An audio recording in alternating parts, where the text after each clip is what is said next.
ৰাজ্যত পুনৰ চোৰাং চিকাৰীৰ নিকৃষ্ট কাণ্ড নৃশংসভাৱে বন্যহস্তীক হত্যা কৰি কাটি লৈ যায় শুৰ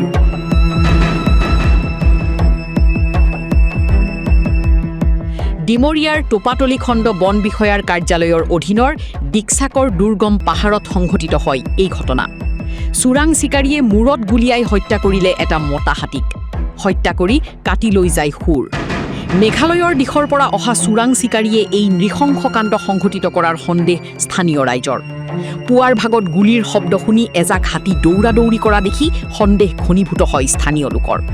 স্থানীয় ৰাইজৰ খবৰৰ ভিত্তিত বন বিভাগৰ লোক উপস্থিত হৈ পৰৱৰ্তী পৰ্যায়ত বহু বিচাৰ খুচাৰ কৰি আবেলিৰ ভাগত বন্য হস্তীৰ মৃতদেহটো উদ্ধাৰ কৰে আৰু তদন্ত আৰম্ভ কৰিছে বন বিভাগে 9টামান বজাত মানে হেৰি আৱাজ পাইছিলে হেৰি গুলি দুটা গুলি আৱাজ পাইছে তেতিয়া গাঁৱৰ মানুহে মানে ওচৰতে তাতে যিবিলাক হেৰি ওচৰে পাজৰে শুনা পাইছে আহিছে আহি পেলাই মানে চাব আহোঁতে পাইছে কেইজনমান চিকাৰী 6জনমান চিকাৰী সিহঁতে হেৰি পলাইছে এই জাষ্ট এই শুৰডাল কাটি সিহঁতে পলাই গৈছে আৰু মানে আমাৰ গাঁৱলীয়া মানুহবিলাক আমাৰ মানে যিটো ওচৰে পাজৰে গাঁৱৰ মানুহ গম পাইছে এই পুৰা হাতীবিলাক মানে জাগ হৈ আছিল সিহঁতে মানে দৌৰি গৈছে এটা এইটো পালে এটেক কৰিলে আৰু এইখিনি জেগা ডিকচাক হয় ডিকচাক বুলি কয় ডিকচাক মানে মেঘালয় নপৰে মেঘালয় এইটো ডিকচাক এৰিয়া আৰু আমাৰ এইখিনি প্ৰথমতে মানে হাতীটো আমি তেনেকৈ দেখা নাই প্ৰথমতে গম পাইছিলোঁ গুলিৰ শব্দৰ শুনাৰ পিছতেহে মানে সন্দেহ হৈছে যে মানে হাতীবোৰ ইফাল যেতিয়া দৌৰি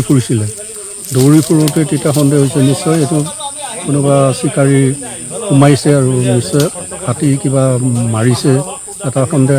হোৱাৰ পিছত তেতিয়া আমি ডিপাৰ্টমেণ্টক ফোন কৰিলোঁ তাৰপিছত তেখেতসকলে আহিলে যেনিবা আহি পেলাই পাহাৰত সোমাই তেখেতসকলে চোৱাৰ পিছত মানে হেৰি মৃত হাতীটো পালে আৰু কি সন্দেহ কৰিছে আপুনি এইটো চিকাৰীৰে হ'ব চোৰাং চিকাৰীৰে হ'ব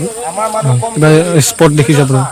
স্পটটো তেনেকৈ নেদেখিলেও মানে আগত এনেকুৱা ঘটনা ঘটিছে মাংস চাংসবোৰ কাটি নিয়া আমি স্পট দেখা পাইছোঁ গতিকে এইটো